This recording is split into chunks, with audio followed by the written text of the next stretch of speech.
Good afternoon and welcome.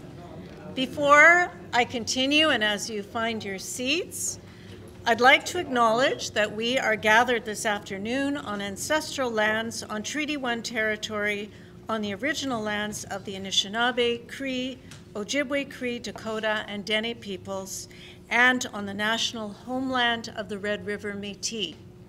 We acknowledge the harms and mistakes of the past, and we dedicate ourselves to move forward in partnership with Indigenous communities in a spirit of reconciliation and collaboration. We also affirm that our commitment to never forget must also include confronting attempts to destroy Indigenous culture and nationhood and condemning attempts to deny that historical reality. May we live with respect on this land and live in peace and friendship with its peoples. Well, we're pleased to welcome you to our program about the archaeology of Israel today with distinguished Professor Dr. Haskel Greenfield. The Jewish Heritage Center of Western Canada is very proud of our rich and varied programming that reflect our community's history, interests, and identity. Israel is, of course, home to many fascinating archaeological digs, and through them, history continues to be uncovered. Forgive the pun. And now it's my pleasure to introduce Stan Carboni, our Director of Programs and Exhibits, who will introduce our speaker.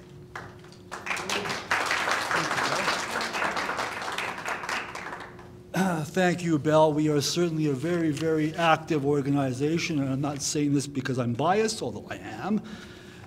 Due to unforeseen circumstances, Dan Stone was supposed to MC the program today, but Dan is not available. So unfortunately, Haskell, you've got me to introduce you. It's a pleasure. Are you okay with that? Okay, thank you. Not at all. So when I asked for Professor Greenfield, I have to tell you, first of all, first and foremost, I'd like to thank Terry Cherniak for the idea, because when we met a couple of years ago, the Programs and Exhibits Committee said, you know what, we have to have Professor Greenfield talk about archaeology, because he's an expert in the area, wonderful speaker, and has a lot of expertise. So we agreed to it, and of course Professor Greenfield obviously agreed to it, or else he wouldn't be here this afternoon. I asked for Professor Greenfield's biography. He gave me three. One which he defined as a short biography, another one a longer biography, and even a longer one. So in order to compromise with Professor Greenfield, how about if I read the longer biography? You fine with that? I'm fine. Okay, good. If we got the time. Haskell J. Greenfield, PhD 1985, the City University of Winnipeg. New York. In New York, City University of New York, yes. I already screwed up. Is Distinguished Professor of Anthropology, co-director of the Near Eastern and Biblical Archaeology Lab, and coordinator of the Judaic Studies program at the University of Manitoba in Winnipeg, Canada. He is an anthropological archaeologist whose research focuses on the evolution of early agricultural and complex societies in the Old World, Europe, Africa, and Asia. And you also do archaeology on Manitoba, Jewish Manitoba. I think that would be a terrific topic. One day. From the Neolithic to the Iron Age. Aside from his research on butchering technology and the spread of metallurgy, he has also conducted extensive studies of regional subsistence and land use systems, the secondary products revolution, the origins of transhuman pastoralism, the spatial dynamics of intra-settlement organization, and the spread of new technologies, i.e. quotidian metallurgy. In the Neolithic, Bronze, and Iron Ages of Europe, the Near East, and Africa. Most recently, he has been studying the organization of early Bronze Age urban communities in the Near East. He recently completed, as co-director with Professor Aaron Meyer, that's the way it's pronounced? Yes? Aaron Meyer. At Bar Ilan University, Israel, the excavations of the early Bronze Age city of Tel Es-Safi, Gath, Israel. He is currently analyzing the fauna from Tel Beth Shemesh, Tel Shiloh, Tel Jericho, and conducting isotopic analysis on animal remains to reconstruct provisioning systems and mobility during the Bronze Age of the Southern Levant. That's very impressive. Ladies and gentlemen, I now introduce to you distinguished Professor Haskel J. Greenfield. Do you want to use that one? No, I'm going to move the mic to this one. Yeah, whatever works for you. Because I noticed you are talking away from the audience, the way you had it positioned. Okay. Okay. Thank you. Hi, everybody. Is it working, the mic? Yes? Okay. Good. No? A little bit. A little bit. Okay. Better? Now? Now better? Okay. You got to speak right into it. Okay. Can you see the computer screen? Okay. Yeah, I can see the screen. Yeah, it's just this is actually better on this side because I can see everybody instead of otherwise I'm looking that way, not looking toward the camera. Oh, okay, good. Okay, thank you. Excellent. I need that regularly. Okay. When you stop hearing me, yell. Okay. Okay. Please. Anyhow, I thank you very much for inviting me to do this talk today. It gave me an opportunity to actually look at myself and what I've been doing for the past 25 or more years in Israel and elsewhere in the world. I've done archaeology since 1973 and have never stopped. Fell in love with it. That's another long story. I'm going to talk today about really the second half of the lecture I prepared. The first half of the lecture was not related to Israel. It was all my other stuff that Stan has nicely alluded to. We can do that another day. It just limits to how much time everybody has in their life right now in order to sit and listen to me. I can talk ad nauseum on my stuff. But meanwhile, on with the show. The prologue. It all starts a long, long time ago in a land far, far away called Newark, New Jersey, in 1953 when I was born, and I grew up in an Orthodox Jewish family that actually migrated across North America for many years, because my father was the Orthodox rabbi, the chaplain for the U.S. Strategic Air Command. So my earliest memories are on U.S. Air Force bases. He was the chaplain who flew the B-52 bombers to the Soviet border in those days with every squadron in case they had to keep going. And my mother was a gifted artist and also the daughter of a rabbi. It was a match made in hell.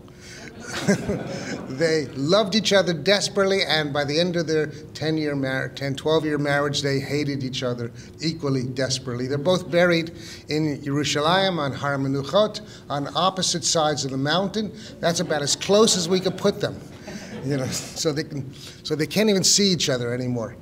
Okay, but my mom, I remember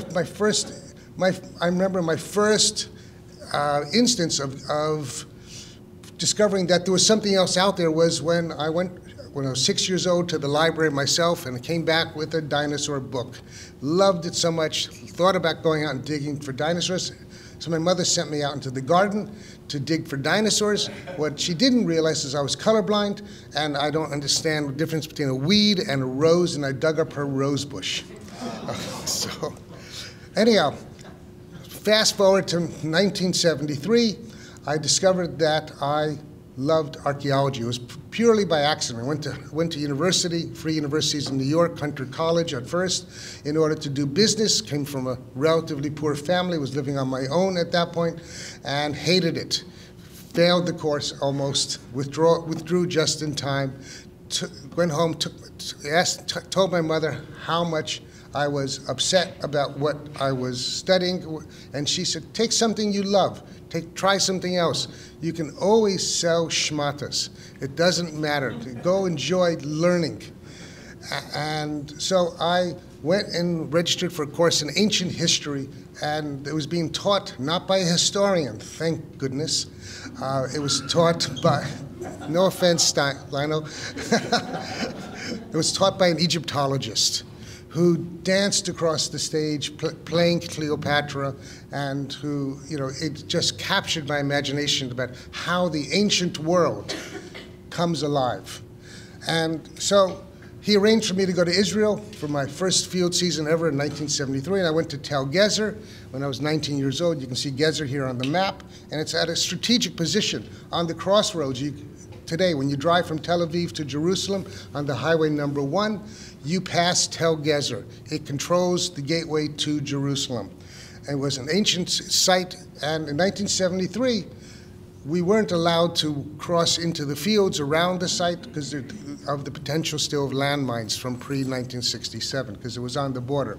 But Gezer is famous in the Hebrew Bible text as one of Solomon's major fortified cities, and here you can sort of see the major Iron Age gateway that we helped to clean back in 1973 for photographs. It was directed by my colleagues Joe and Karen Seeger at that point, and this was one of the excavation areas. It's an Iron 2A settlement, basically probably 10th century BCE, destroyed by the Egyptians in the later part of the 10th century. And you can sort of see here all these little houses, small room houses, 4 pillars, very standard, what we call Judean-style houses for the early part of the Iron Age.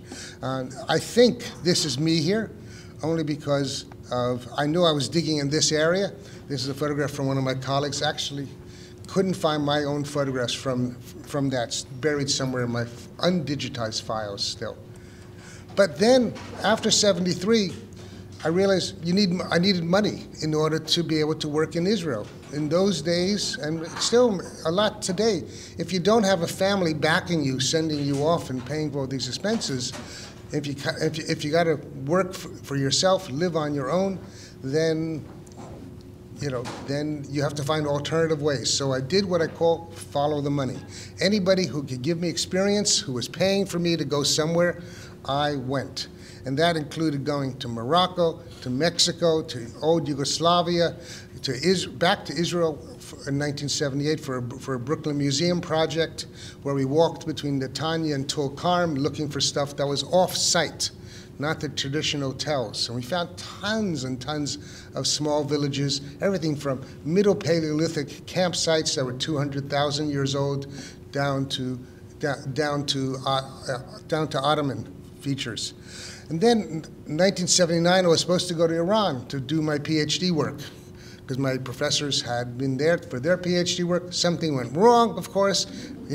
January 1979, the Iranian Revolution took place, and as we saw, last night, yes, it still plagues us. So I decided I needed a good, stable dictatorship in order to work on. I don't like unstable dictatorships. So I went off to Yugoslavia and Hungary and Romania, worked there on and off to about 1995. Of course, everywhere I go, there's always some kind of revolution or something happens. And then in 1995, my brother got married to a South African Jewish girl, and they lived in Durban, South Africa. So I figured, how else do I go visit him? I'll start a new project. So we worked in South Africa for about 5 years doing archaeology on the first black farming communities, which was a lot of fun. It was a great experience. But he ended up getting divorced, moving back to New York, and I was still stuck there finishing up this project. So, just to go back onto track, actually, this lecture has caused me to re-look at all my recent research in the past 25 years, since I started working back in Israel in 2001. And I realized so much of my work is deeply related to the Hebrew biblical texts. Whether you're dealing with the Torah, whether you're dealing with Yehoshua, whether you're dealing with Nevi'im or Shoftim, it doesn't matter. They're all out there. And everywhere I'm digging has some relevance. So I'm going to try and weave a lot of that stuff through. But I'm trained as a prehistorian. I'm not trained as a biblical traditional archaeologist. So I have a very different perspective on things often. And so my research back in Israel started off again in prehistory during what we call the early Bronze Age, when this is the earliest Canaanites that are out there. It's a time when the first cities are being built. from about 3100 or 30, actually probably 3600 to about 2500 BCE is the early Bronze Age, 1, 2, 3, and 4. I was dealing in the EB3, the last period, because somewhere about 2500 there's a major collapse of all the urban centers across Israel. We think it's related to a large-scale drought. That's still being identified. But I got invited to work at the site of Tel Es-Safi, or Tel Es-Safi/Gat. The two names have become interchangeable in the literature. Here you can sort of see an aerial photograph of the mound of Tel Es-Safi. It's right on the last of the foothills of the Shephelah, the rolling hills, overlooking the coastal plain, and the Mediterranean is about 20 kilometers distant only. It's basically the major site for this region, controlling the east-west traffic going up to Bethlehem and the north-south traffic going along the coast. And you can sort of see it over here. Now, today we know that Gat, or Tel Es-Safi, is one of the 5 major Philistine cities. And this area is known as Philistia down here. Philistia didn't extend across the entire region. We can get into that later on, that discussion. But it's basically these 5 cities formed ancient Philistia, where the Philistines were. Now, for a long time, Israeli archaeologists thought that Kiryat Gat, the big mound next to Kiryat Gat that we call Tel Arani, was in fact ancient Gat of the Philistines, but subsequent research after they built the city of Kiryat Gat, which is named after the supposed mound next door that's not Kiryat Gat. So in archaeological terms, we often joke that the city of Kiryat Gat should be renamed Kiryat Not Gat. But Tel Es-Safi/Gat is very famous in biblical literature because it is the hometown of Goliath of the Philistines. We know this from various ostraca pieces of pottery with names written on it that have been found during the excavations of the site. It's a major site, over 50 hectares, which is monstrous for Israel during this time period.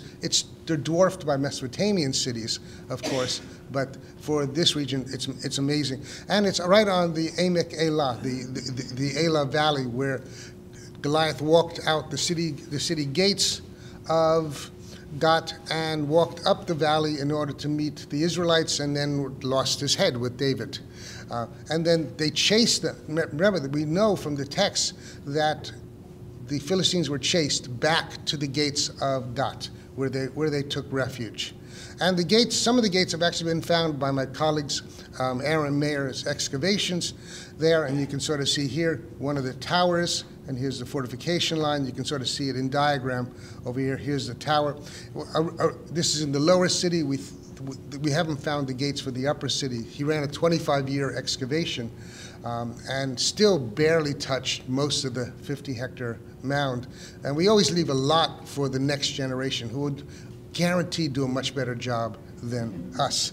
This is the Iron Age. I was invited to work on the Bronze Age, but just something else about how Gat's important to the story of King David.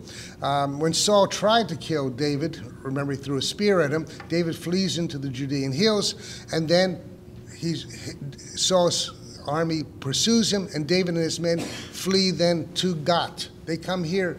You know, he's killed the champion of Gat, but now he's asking for refuge from the king of Gat. And we know, it says in Kings, so David and the 600 men with him went over to Achish, son of Moach, king of Gat. David and his men settled in Gat with Achish. We also know that Achish gave David his own town south of Gat in order to rule over, so that David would have an income for him and his men. And so you can sort of see here the geographic distribution of Philistia. Now, the Philistia was occupied by the Philistines. The Philistines were part of this great migration that happened about 1200 or so BCE, and you can almost link it to the story of Homer's Iliad and the Odyssey, the same kind of upheaval with people moving across the Aegean, moving down the Levant In fact, the Philistines are one of the major groups that was found, in the temple at Karnak. Ramesses, or Ramses in Hebrew, Ramesses describes how he fights the peoples of the seas at the gateways of Egypt. And he describes the actual tribes of peoples of the seas. And one of them is the Peleset. The Peleset are the Plishtim. And these come down to us in English as the Philistines. So, and we can see from their material culture that's been excavated at Gat, at Ekron, Ashdod, and not at Gaza, because Gaza's under occupation by Hamas, that these are peoples from the north, heavily influenced by those peoples from the Aegean and from Cyprus and other places. They are foreigners who came in, who colonized the area, killed the local inhabitants, and tried to expand until they were eventually destroyed not by David or Solomon or any of them. They were eventually destroyed, in fact, by the Assyrians and the Babylonians, who conquered all those cities and deported them to the east and dispersed them. So there were no Philistines there after the Babylonian destruction. So, but my work was related to this early period before the Iron Age. We know there were lots of peoples living out there in the Bronze Age. Here's just some of the tribes that are listed in the Hebrew biblical texts. Our patriarchs and matriarchs lived among them. Joshua conquered many of them, and many of them actually joined in with the ancient Israelites in order to make the Israelites stronger. And for example, at the site of Bet Shemesh, where I'll show you later on, there's no evidence of destruction between the late Bronze Age Canaanite occupation and the early Iron Age Israelite one. It's one of continuous occupation. It's as if the peoples simply changed religions, went from Canaanite idolatry to Judaism with its monotheism.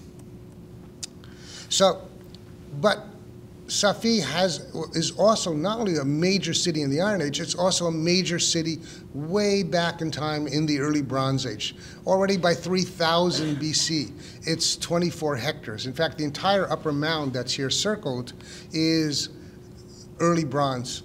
And it's covered, most of it's covered by a very thick Iron Age and late Bronze Age occupation, 3, 4, 5 meters, in some places even more. And at the pinnacle, in fact, up here, there is a Crusader fortress still. And this is actually where we know the name of the Crusader fortress, and we know this is one of the places that the Crusaders watched Salah ad-Din coming from Egypt in order to retake for the Muslims the Holy Land. But my excavations worked down here on a tongue of the city, the east end of the city, where the early Bronze Age was sticking out, so we can get directly to it. Otherwise, I don't have enough of a lifetime in order to dig through 5 or 10 meters of later occupation and still write it up. But the city, entire early Bronze Age city, is surrounded by a massive fortification. It's 2.5 meters wide, the stone foundation. On top of this would have been 6 meters of mud brick as well. And this wall goes down at least 3 meters, just as foundations. And so from 2008 to 2017, I worked with Professor Aaron Mayer from Bar Ilan University. We created a joint Canadian-Israel excavation research project at the site in order to look at these earliest inhabitants, what first cities were like, way before text. While there's early writing in Egypt and Mesopotamia at this point, there's no early writing in Israel at this point, or the southern Levant. It's prehistoric in that sense.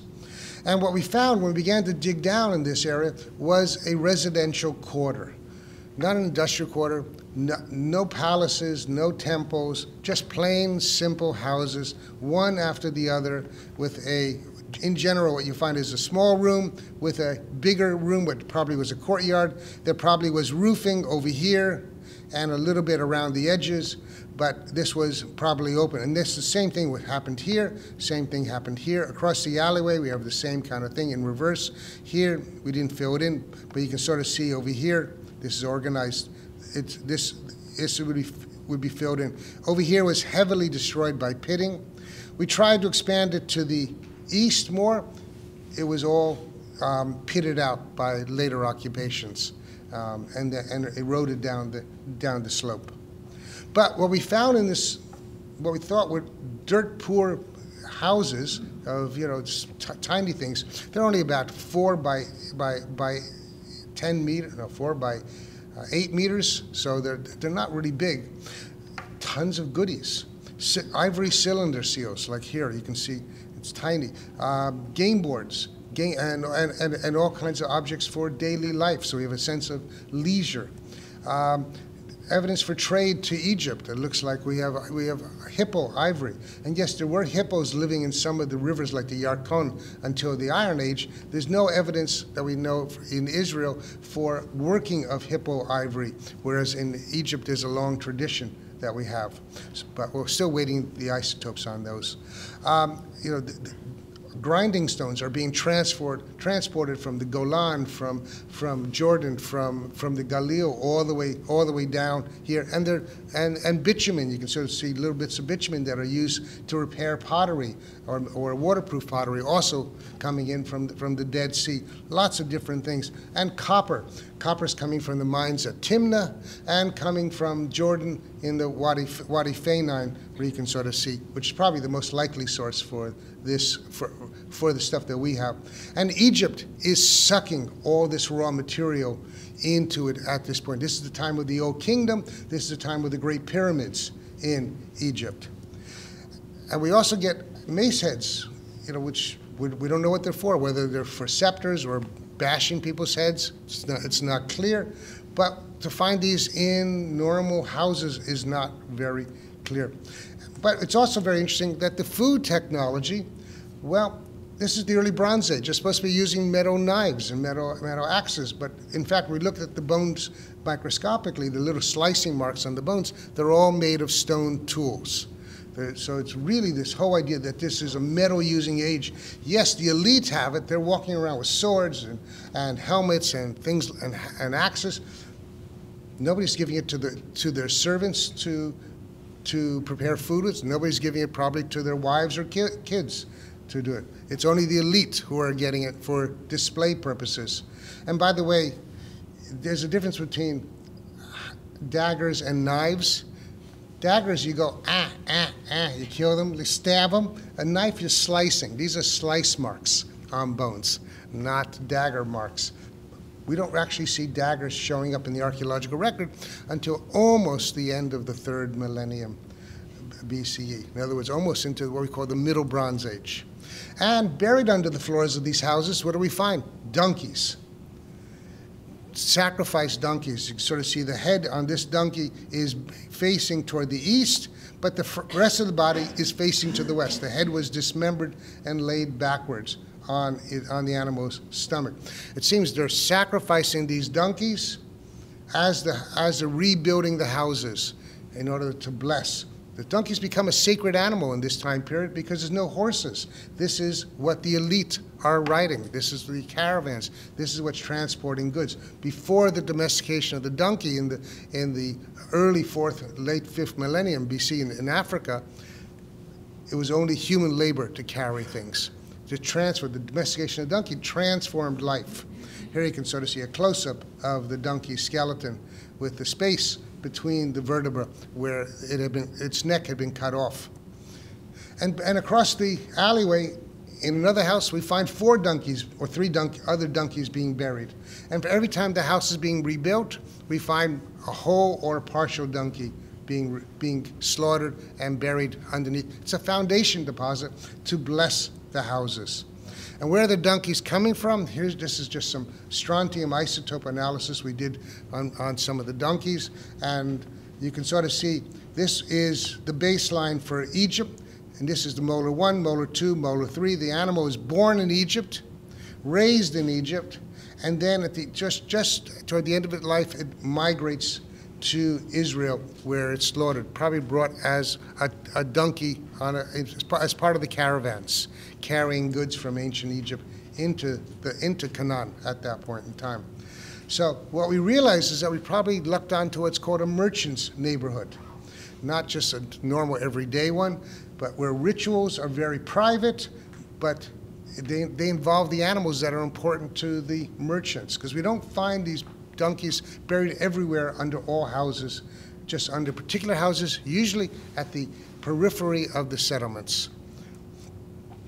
Now, if we move on to the Middle Bronze Age, what we call the Age of the Patriarchs, goes from about 2000 to about 1600 BCE. This is a very important time period. Now, most people think it's all allegory, but some of it is actually from the biblical text. There's some historical truths that are embedded in it, but you have to filter them out, what they mean. And for example, where did Abraham come from? Abraham came from Ur of the Chasdim, Ur of the Chaldees. The Chaldees, or the Chasdim, were the Kassites. This is a dynasty that ruled Babylonia in the second half of the second millennium BCE. You can sort of see Babylon. Where's Babylon? Down over here. And so British archaeologists and most Western European archaeologists and North American by descent, intellectual descent, have always thought that Ur of the Chasdim, where Abraham came from, is down here at the famous Sumerian city of Ur. However, I think they're crazy. Because, first of all, always go with what you know. We know where Haran is. Haran is where all the matriarchs came from. So Sarah, Rebecca, Leah, Rachel, all came from Haran. Haran is a modern city in southeastern Turkey. Here it is. It's a historically known place. We have ancient texts from this site that tell us it's Haran. It still uses the same name even today. If you ever get a chance to go out there, it's an unbelievable experience to feel like you're walking in the footsteps of the matriarchs and where they lived. But where's Ur then? Well, if I look around, and archaeologists have been pointing this out for quite a while, and biblical scholars, for the most part, have ignored it. Abraham's not going just to anywhere to get his family. He's going back to his wife's family. So if Abraham's not way down here at Ur, there's another place up here, just north of Haran, called Urfa. It's in Turkish, it's the modern city of Sani Li Urfa. But we also know from ancient texts this is ancient Ur or Urfa. Ur of the Chasdim. Well, the Kassites actually conquered way up to here as well. But it makes more sense. It's only 50 kilometers. Urfa is only 50 kilometers from Haran. And if you go down here, this is the normal caravan route all the way to Canaan. You go down the Bekaa Valley. It's a short hop from the Euphrates over to the valleys along the Lebanese coast, and then all the way straight down the Great Rift Valley into southern Levant. Don't go to Ur in Iraq. Go to Urfa in Turkey, and go to Haran if you want to see where our ancestors started out, their long travel. Now, there's other stories in the biblical text that actually seem to have some kind of historical grains of truth. One of them is the Tel El Hammam project, or which is called Hammam, directed by my colleague Steve Collins. I'm the zooarchaeologist or faunal specialist on the project, and he's been excavating the site for about 25 years. He gave me more fancy kinds of PowerPoints than I usually make. But here you can sort of see Jericho over here, the Dead Sea. Hammam is the Jericho on the other side of the River Jordan in Jericho. And it's surrounded, they've done a huge survey of sites all around it from the Bronze Age to get a sense that it's not out there in just empty space. It's got a whole series of villages and towns supporting this major urban center from the Middle Bronze Age. And here you can sort of get a sense of the size of it. It's huge mound here. And there's lots of parts of the site that, in fact, are off-mound as well. Here's a reconstruction of what the city would have looked like in the Middle Bronze Age, somewhere between 1750 and 1650 BCE. Major walled city controlling the trade on this side of the Jordan, on the Jordanian side of the Jordan River, and surrounded by villages and fields and all kinds of stuff out there. And the elaborate gateways, huge palace. The palace is about 4 to 5 stories high. Here you just see the outline of the palace at the pinnacle of it. Now, 1650 BCE, or approximately, using radiocarbon dates, the site is destroyed, completely destroyed. But in a major, you could almost want to think it's an earthquake, except that stuff's burnt. It's baked. The animal bones that I'm dealing with are baked. Other things are super heated. Material is tossed up and down between 1 and 2 meters, mixed up with sediment. You can sort of see the destruction level up here above the actual preserved foundations. Some of the burnt wood from the beams. Jars like this were shattered and spread across many meters. They've been able to reconstruct them. People were caught in this, and they have several skeletons of people who died as everything is being crushed on top of them. And what they've reconstructed is that it's possibly a cosmic airburst, because Hammam and all the villages and towns around it, and across the Jordan River, Jericho and all the stuff around Jericho is all destroyed about the same time. And so now it's not just pulling this out of air, because in fact, an independent team of geologists and I guess chemists went out there, and they took all kinds of samples, and what they find is shocked quartz, melted pottery and mud brick, diamond-like carbon, soot, iron-enriched and silicon-rich spheros, all kinds of other stuff, indicating that everything was superheated to about 2,000 degrees centigrade. Now, those of us who have our ovens, our ovens here are all set to Fahrenheit for the most part. 350, 400, or 400 degrees, 400 degrees Fahrenheit is about 175 degrees centigrade. So this is 2,000 degrees. So it's something gone desperately wrong here that basically devastated the people, devastated the landscape, and in fact, this seems to be, it seems to have affected the salt content as well in the soil, making much of the soil unusable for a long time. So the whole idea, I grew up thinking that the stories of Sodom and Gomorrah were probably related to what happened in the south end of the Dead Sea. Maybe it moved, something, the Dead Sea swallowed. No, it's the north end of the Dead Sea. They've been looking in the wrong place for a long time. And thanks to my colleagues, we might have some understanding. What is a cosmic airburst? Like a tiny meteor coming down, and it is hit just as it's hitting the atmosphere at a certain level, it just bursts, and you get basically almost an atomic blast kind of effect. Has that happened anywhere else? Well, yes, it happened in Russia about 1910 at Tunguska. There was a famous example where 50 kilometers of the forest and towns were just leveled. It's now been identified at an earlier site, Tel Abu Huraira in Syria, from about 8,000 or so BC as well. Yeah, it's an interesting hypothesis, or it's an interesting theory. They're testing it systematically, but no one's been able to undercut what they've been able to find. And you're welcome to come to my lab. You'll see the bones from it. They are baked, So let's move on to the next time period. I seem to have stumbled into all these different topics. If you look at the book of Joshua, we know Joshua comes to Shiloh after going first to Jericho, which is down here, you can sort of see Jericho over here, it'd be right about here. Hammam is right over here. Coming to Jericho, destroying it, going up the valley, and then going through this valley, where my cousins live right about here, you know, and destroying the ancient city of Shechem, which is today in Nablus. If you get I don't recommend anybody go into Nablus today.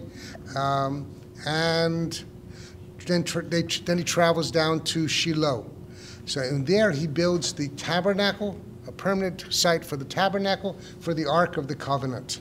And that's where it sits for 100 years or so.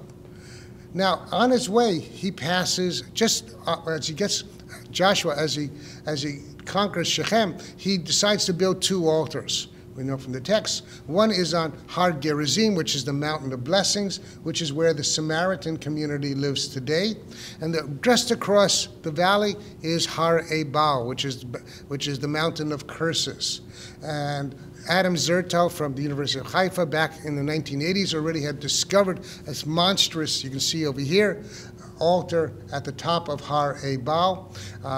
And it's got many phases of occupation going from Iron 1 through Iron 2. So it was used over 200 years before it was abandoned, maybe even later.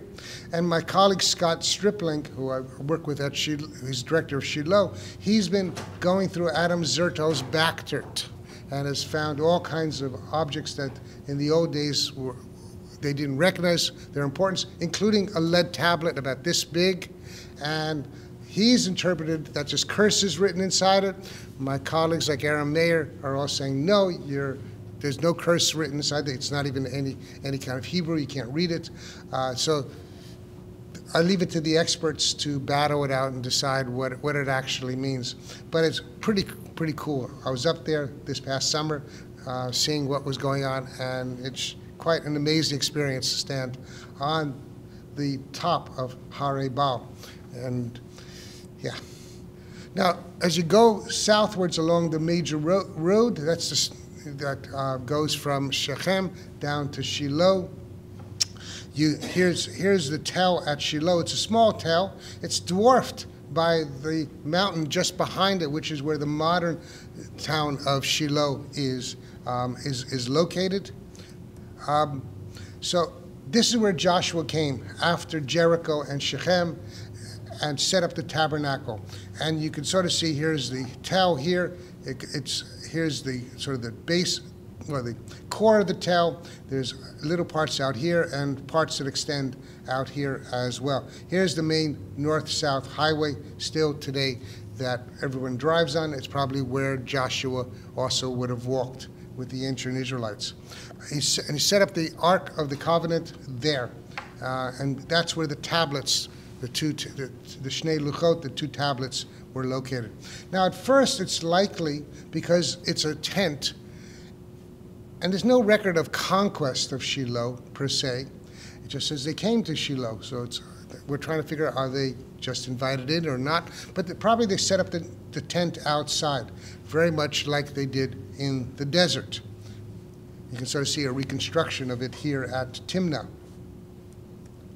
But many archaeologists have worked at Shiloh from the 1930s onwards.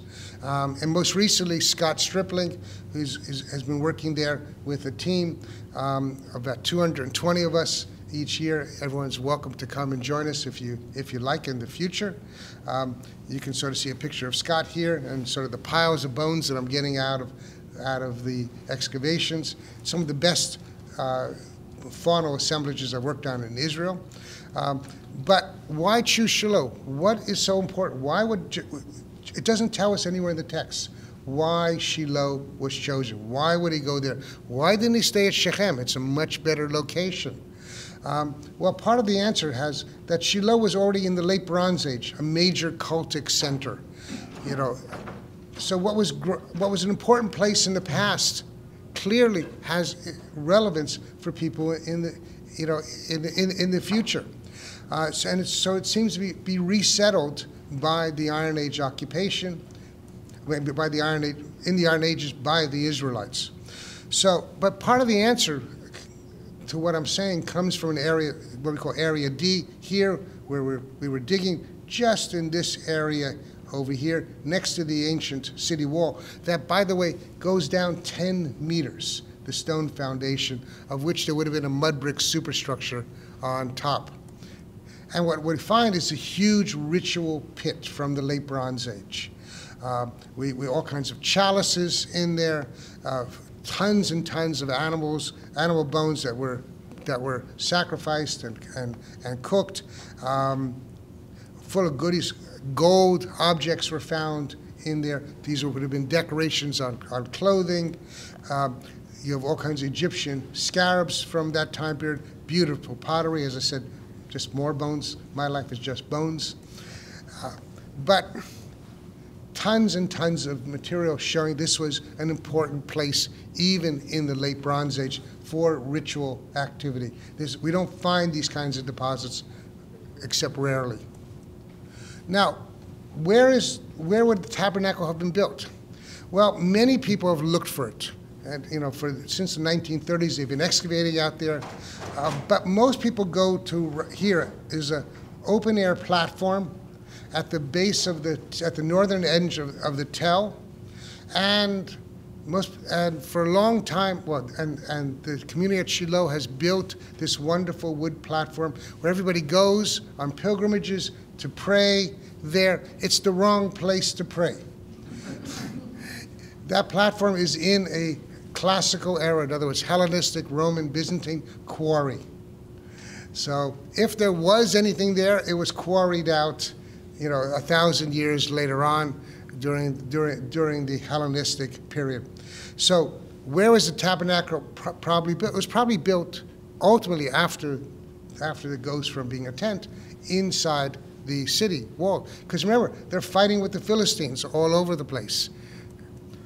And we know from various texts that the nature of the tabernacle changes from a tent-like structure to one where it had solid walls, solid doors, with a tent structure above it. You can sort of see a reconstruction here on my right, your right, and here the modern, here's a modern synagogue at Shiloh that's built in what they believe the style.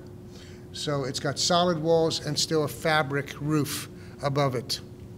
It's a great place to pray because it never gets too hot or too cold. So, but have any of the excavations found where the second tabernacle would be?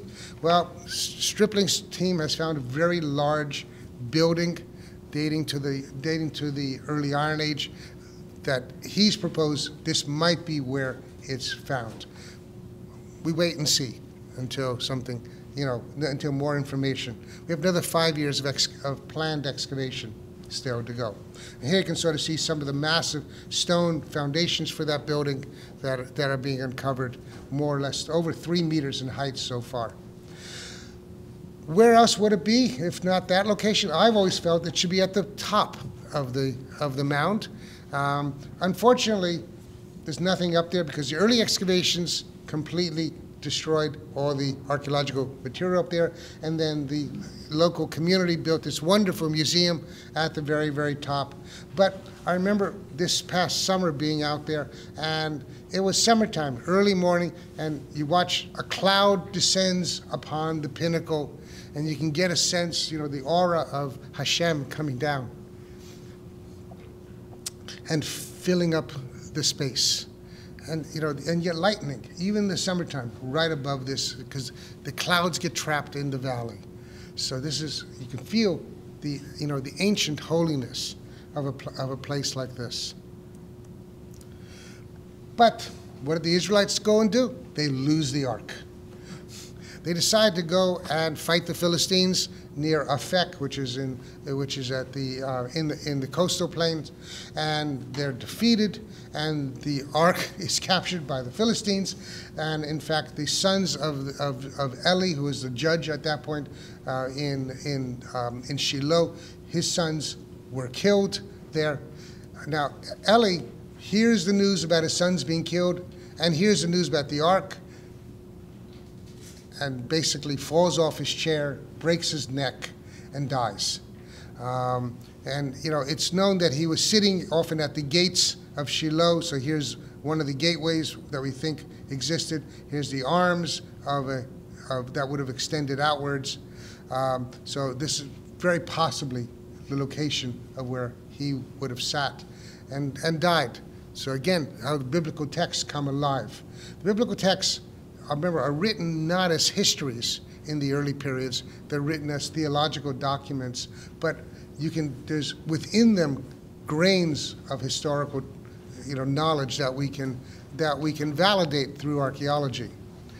Now, what happens to the ark? It's taken by the Philistines to various cities. They keep moving it from city to cities because each city gets plagues. In fact, they talk about, as tumors or hemorrhoids, as the interpretations what these plagues were like.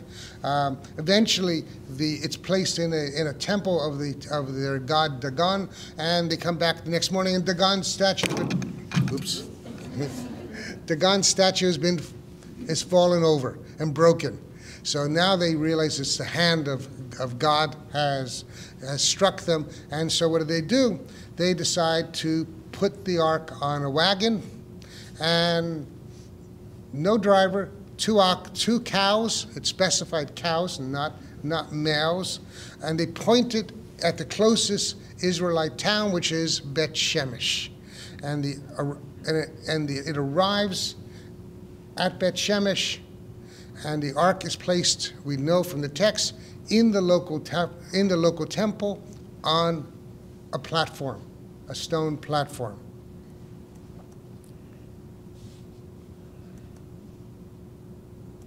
Okay, so just to see where we are, it's the king of Ekron, which is the Philistine city, puts the ark on the wagon, sends it to Bet Shemesh up the valley here. It's only about, here's image of Bet Shemesh today, just outside the modern. But from Bet Shemesh, you can see almost Ekron, about 12 kilometers away. So and you go straight up the valley. So it's not a great distance. And what have the excavators found? The excavators are Shlomo Bunovich and Zvi Letterman from Tel Aviv University. Shlomo, unfortunately, has passed away young. They found, among other things, an Iron Age temple here. You can sort of see the outlines of the building here. These are small buildings. This would have been the doorway. A large stone platform, 3 pillar bases. This is a later wall that was cut into it. This is just the dirt profile that's left in order to control stratigraphy. And these are small rooms, small temples, because remember, there's no straight trees except the cedars of Lebanon, which have to be brought down from the high mountains.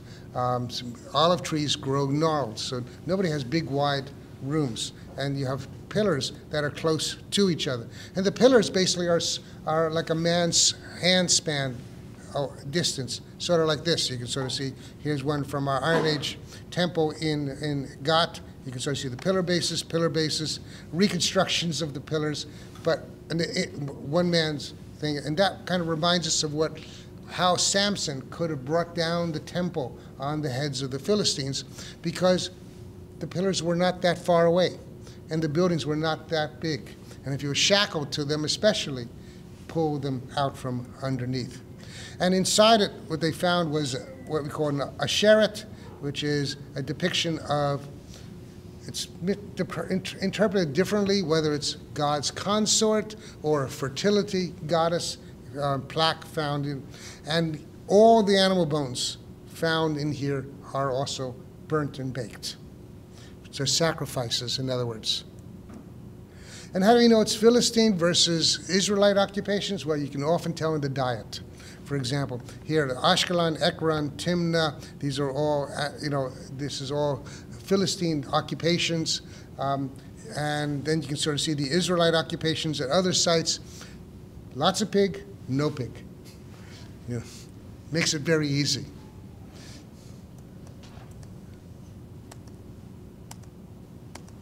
Just showing you where the different sites are located.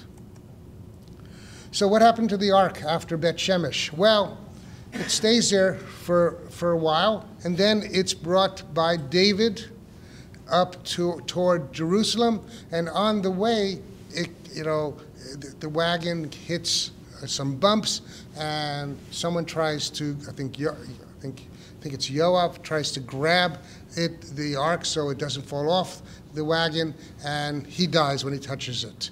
So they stop there, and that is known as Kiryat Yearim, just outside of Jerusalem. It's where the Telsha Stone community is. It's an ultra-Orthodox community. It's just outside of Abu Ghosh, the village of Abu Ghosh, if any of you drive along the #1 highway. And you can sort of see, an image here of the monastery that's sitting above the ancient Tel. So this is probably where it sat for about 20 years or so until Solomon eventually brings the ark to Jerusalem and places it in the first temple sanctuary.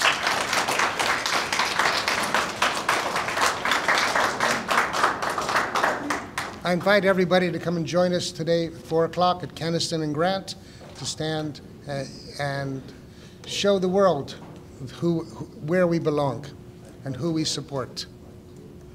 And I want to say thank you to my family, many of which are here.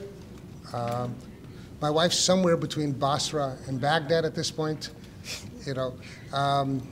working on a Sumerian city. And without them, I could never have done this kind of work. And bon voyage.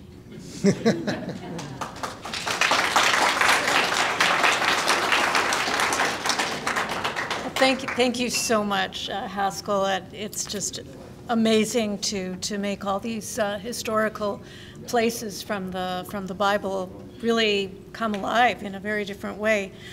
Before I open it up to questions, I just want to mention 2 upcoming programs. The first is on May the 2nd, which is a Thursday evening. It'll be held in the Burney Theatre this time, and it will be about Jewish personalities in Winnipeg's classical music scene. Some of you may have attended the program we did last year around this same time about Jews in the rock music scene in Winnipeg. And that will be with the participation of James Manishin and Sid Rabinovich in conversation with Bruce Sarbet. Also, on May the 5th, which is Erev Yom HaShoah, in partnership with Congregation Sher Zedek, it's a Sunday evening, May 5th at 7 p.m. at Temple Shalom. It will be the 16th annual Megillat HaShoah interfaith reading of the Holocaust scroll and candle lighting in memory of the 6 million Jews murdered in the Shoah, a 7th candle in memory of the Roma who were targeted for genocide, as well as the countless other victims of the Nazis.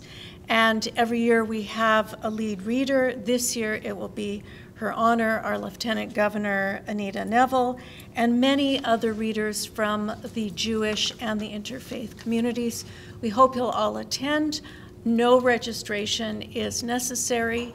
Hope to see you there. So now, are there any questions for Haskel? I'm sure you have many. Sharon. Thank you, Haskel. And all of this takes me back to 1972. I was in Beit Shan, a dig, 25 years later, an amphitheater.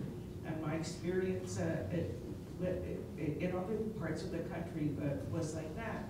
And when it leads you to appreciate the painstaking work that you and your students and your colleagues are doing, dusting everything, and as I say, it takes a gap like that for the ordinary person to appreciate the work that's been done. Thank you. Thank you very much.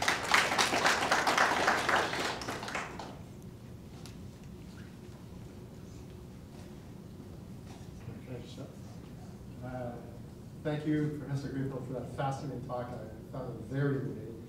I wonder if this may be out of your time period actually, but I wonder if you found any evidence of the Assyrian or Babylonian conflict. This is all out of my time period. It's supposed to be dealing with prehistory, so I don't have to deal with the historical texts. I don't have to deal. I purposely did that as a graduate students, move away from the historical periods, because I couldn't get the historians to come to any agreement what they meant. So, so I had to, I just gave up on them. Sorry, Lionel, again. Yes, okay. I'm really lucky because this is actually the work of my wife, Tina. She's, her PhD was on the Assyrian Empire, and it spread across much of the Middle East, and how it created what we call really the first true empires. There were no true empires before them, because empires are different than kingdoms, which are different than city-states. And what you see is the evolution of political life in the Near East over time is this evolution from village life to towns dominating villages, to eventually to cities dominating towns and villages, then eventually creating city-states as you get some military or religious leader in charge, which leads to eventually kingdoms being formed, like in the beginning or the end of the 3rd millennium. The Sargon of Akkad, for example, is a kingdom, what I call a hegemonic kingdom, that spreads across much of Mesopotamia. It's there to exact tribute. It doesn't want to rule the people except to get tribute to bring home. And that pattern stays through the 2nd millennium BCE with the Babylonian Empire and with the Egyptian Empire or the Hittite ones. It's all about exacting tribute to go back to the center. But in the Iron Age, under the Assyrians, they create the first true empires, where they are creating an administrative machinery that works from place to place to place, where they're putting in their own people. They're not relying upon local vassals. I mean, the reasons that the kingdom of Israel and the kingdom of Yehuda were all destroyed by the Babylonians and the Assyrians is that they didn't want to pay tribute anymore, and their local leaders. So what they did is they cut off the head, took the nobility out of there, and put in their own people to run it. And yes, there are across Israel now several sites where we can know Assyrian governors sat. Was one just outside of Ashdod. There's one at Ramat Rachel, just at the south edge of Jerusalem. And there are, Megiddo. There was one. There were other ones as well across the landscape to ensure that the economy grew. And under these empires, the economies did grow in these places. So they became, instead of poor little kingdoms, they became part of a wealthy empire. Now, the Babylonians were so successful in conquering the Assyrians because they simply chopped off the head and inherited the whole administrative machinery. Same thing with the Persians. They came in next. They chopped off the heads of the empire, I think it's Nabopolassar, who was the king of Melchizedek, who was the kings of Babylon at that point, and took over the administrative machinery. And they just simply replicated that. And when the Romans came in, or the Parthians came in, they did the same thing. Once you establish the pattern of how to administer an empire, it's easy to do. And the British just did the same once again. And we are the remnants of the British Empire here. We really are in the provinces, so to speak.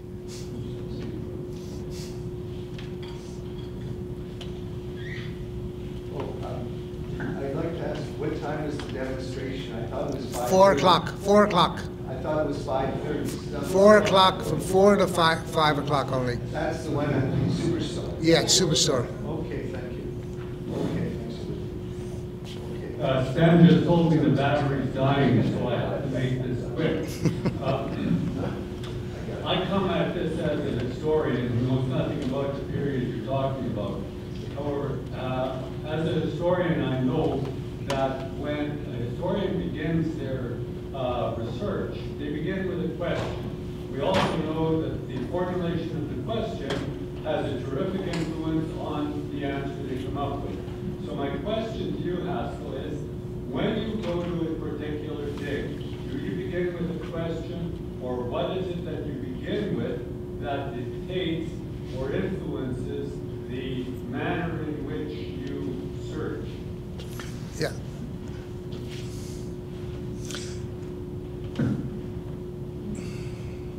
Every project that I do starts off with a question I want to answer, and it'll be different for each different place. For example, when I was working in the Balkans, I started off trying to ask the question: when did when were animals milked, and when were sheep grown for wool? When were cattle and horses hooked up to carts? It's what we call part of the secondary products revolution. And what my research showed is that there was a transformation beginning somewhere about 3,500 to 3,000 BCE in southeastern Europe in the entire economy of the region, where woolly sheep appeared, where cattle that were giving large quantities of milk now were appearing, where wagons and plows appeared. All of a sudden, the entire landscape changed, where grasslands are opened up, forests are being cut down, villages are spreading out all over the place. Essentially, your image of village life in Europe starts not at the beginning of the Neolithic, beginning of farming. It starts at the beginning of the Chalcolithic, 3,500 or so BCE. But that whole research program started with a question. Because if you don't start with a question, you don't know what data are going to be relevant. Because you have to come up with not only the question, then you have to put it into a theoretical context, then you have to come up with hypotheses. Because remember, theories can't be directly tested. Hypotheses, people forget, hypotheses, the first word in the hypothesis is testable hypotheses. So if you can't test it, it's not a hypothesis. If you can't test it, it's a theory. It's not a hypothesis. And we test theories through systematically going through various hypotheses, and then we collect the data that's appropriate for that. Now, unfortunately in archaeology, whenever you dig, you're surprised. It's never exactly what you expect. And that can be a good thing and a bad thing, because it's a bad only because you have to, you're responsible for publishing everything that's out there that you dig, because archaeology is by nature destructive. But it's a good thing because often it leads you down pathways that you never dreamed were possible. And so, yes, it's only by using what I call the scientific method that you can know what to do and when to do it, because you know why you're doing it. And if you don't know why you're doing it, you shouldn't do it. Thank you very much for a most fascinating lecture. My pleasure.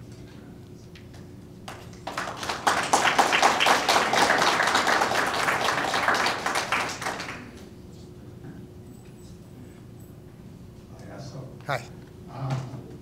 In your 50-plus years of work, what do you think has been, what has made the greatest? How do you know I'm that old? Same age, so I know. What do I what? What made the greatest impression upon you, or that which impressed you the most? That's a hard one. That's like asking me what was the greatest find. Every project has made an impression upon me. Some are such bad impressions I walk away, and I've abandoned certain projects. I've refused to work with certain teams of people because I think they do horrible work. It's the people I work with that's actually made the best impression, my colleagues. I've worked with wonderful colleagues in Serbia and in Greece and in South Africa and in Israel and in Turkey and in Egypt, and I'm now laying the groundwork, hopefully, for a project in China as well. It's the people, the modern people tell me so much about what the ancients were like. And this is what we call in archaeology, ethno-archaeology, where we have to look at the modern people, look at modern behavior. Because you can look at the artifacts you dig up, they're just dry things. They don't speak to you. you know, as people say, like, let the stones speak. Yes, I mean, I can feel the aura coming out of them in that sense, but that's my own imagination. It's not real. It's not real. It's the people I'm working with. It's the questions that we're dealing with. You know, it's finding not only the fantastic things like the rare gold items, it's the everyday junk, which I find is most exciting, because that actually tells me about human behavior much more, you know. But the real shocking one were my asses, my donkeys from Safi. We found in the long run 8 burials of donkeys, you know, in the small merchant quarter, which just blew everyone away. Nobody expected it. Yet it gave us an insight into how, you know, how the world was transformed by the domestication of the donkey, you know. So asses. And by the way, the word donkey is only a couple hundred years old in the English language. It was always an ass before this. Always was, always will be.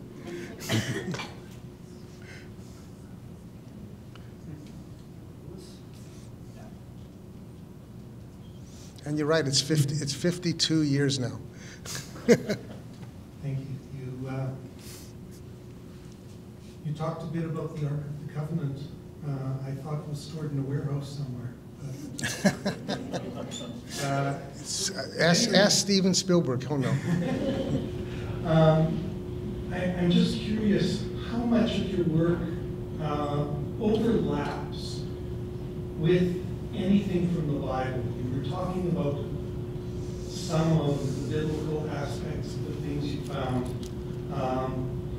Do you find items that then correspond to a biblical event, or do you work the other way around, or do you try to avoid it completely?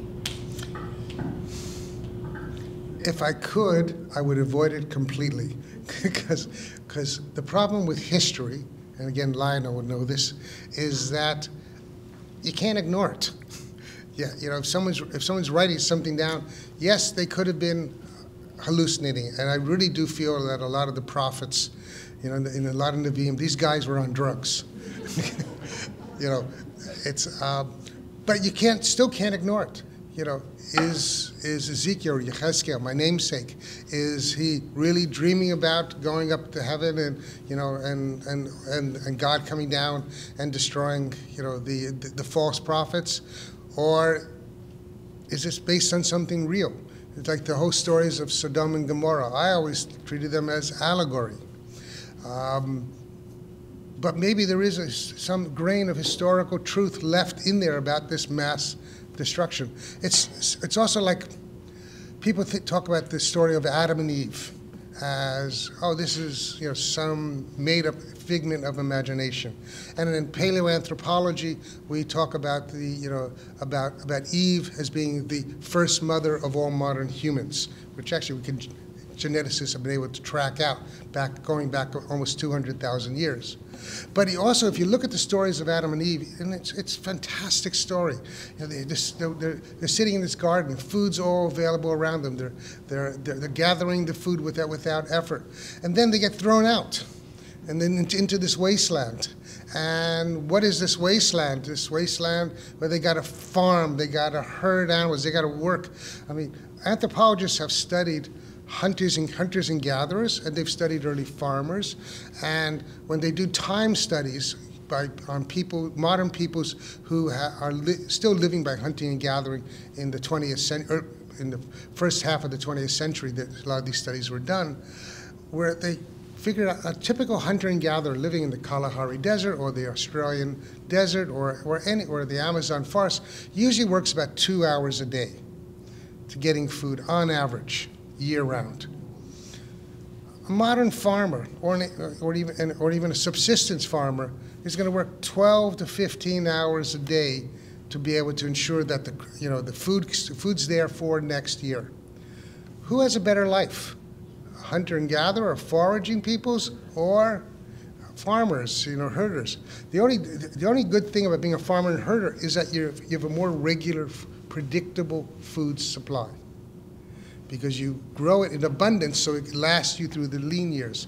Whereas if you're a forager, there are seasons of the years, and we who live out here in the prairies know about those seasons where there is no food or very little out there.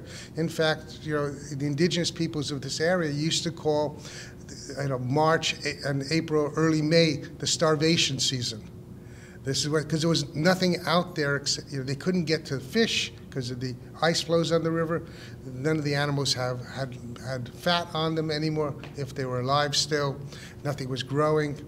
So is the story of Adam and Eve an allegory about the shift from early farming, from being a foraging lifestyle to early farming?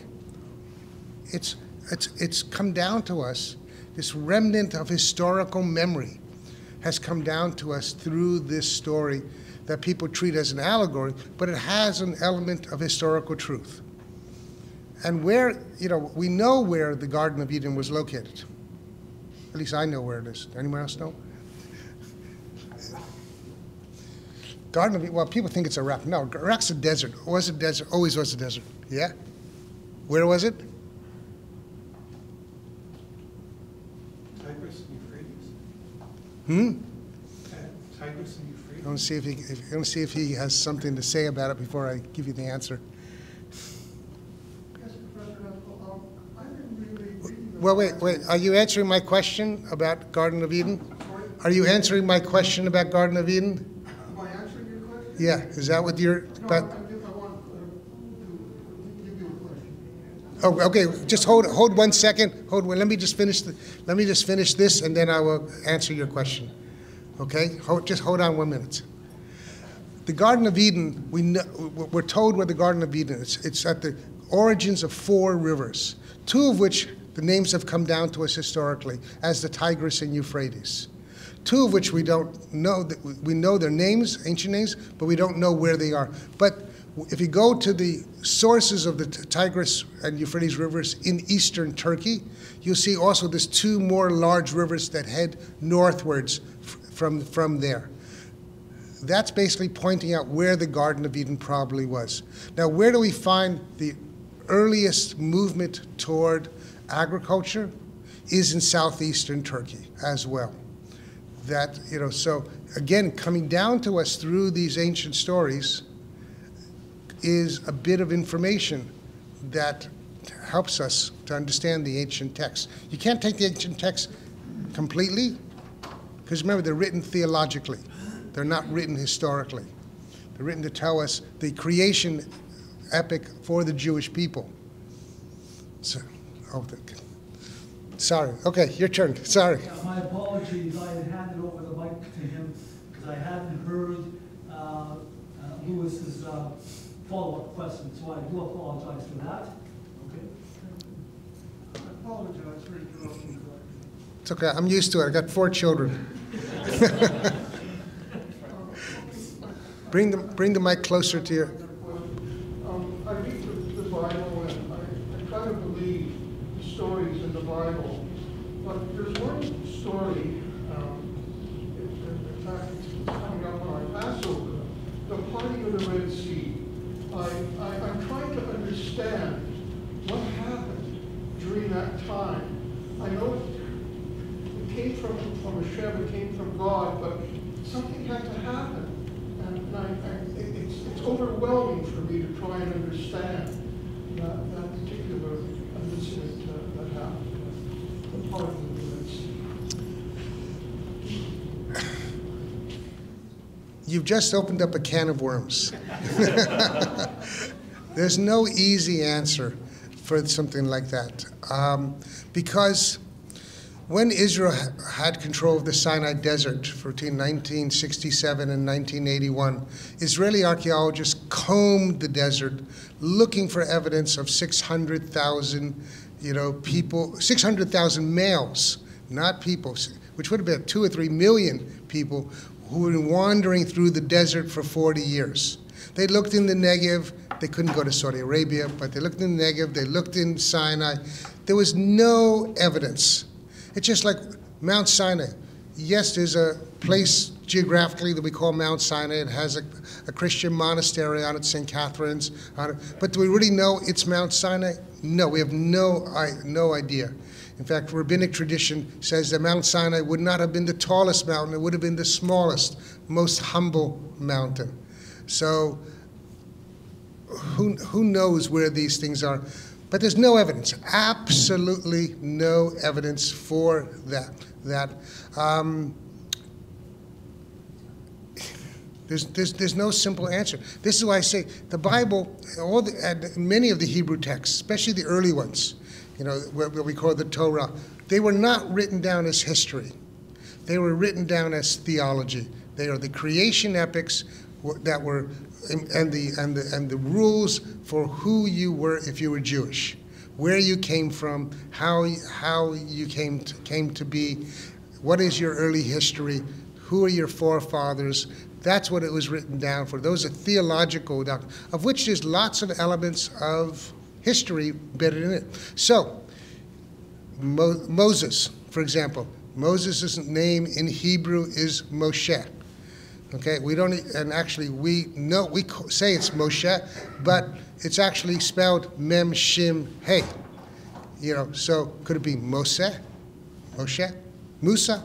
Could it be whatever it could be? It in pronunciation.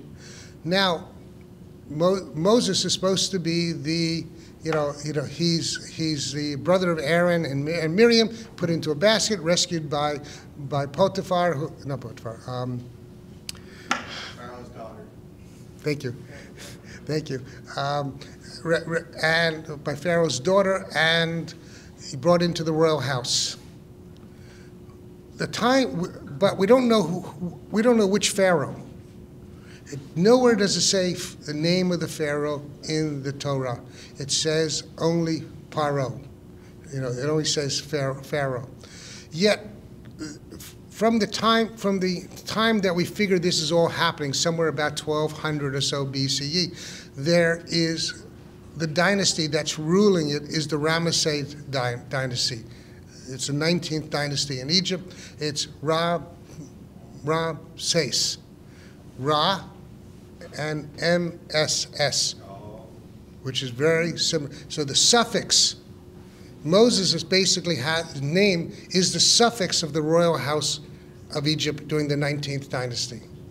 So again, there's grains of historical truth there.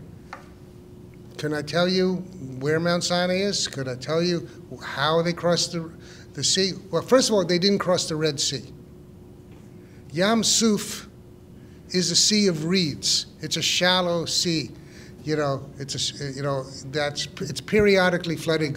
It goes fairly dry, and then it gets very wet, depending upon the season of the year and things like that. So they're crossing Yam Suf. I don't know if they crossed it at the beginning of it, at the end of it, in the middle of it. We don't know. But there's no archaeological evidence for 600,000 men and their families and animals and things like that. Could it be 6 men? Might be. Often we find in ancient texts they keep adding zeros. It just looks better each time. We see this, if the Pesach or Passover is coming, read the Haggadah, you can see the rabbis arguing about how many plagues. They keep adding zeros onto those plagues. It goes from 10 to 50 to, and so on. This is something that happens with religious documents. In religion, don't ask for logic. It's a whole different way of thinking. The sign in the monastery says the word English, so that's how you know that you have to Right, yeah. Folks, if you don't mind, I'm going to interject. I would like to take this opportunity to thank Professor Greenfield on a mostly good talk, and one which was long overdue. We've been talking about it for a long time. So I'm hoping you will do something on Manitoba Jewish archaeology. I think that would be a terrific talk. There's coffee and there's cookies, so help yourselves. We are renowned for our receptions following our excellent talks, so by all means, please join us.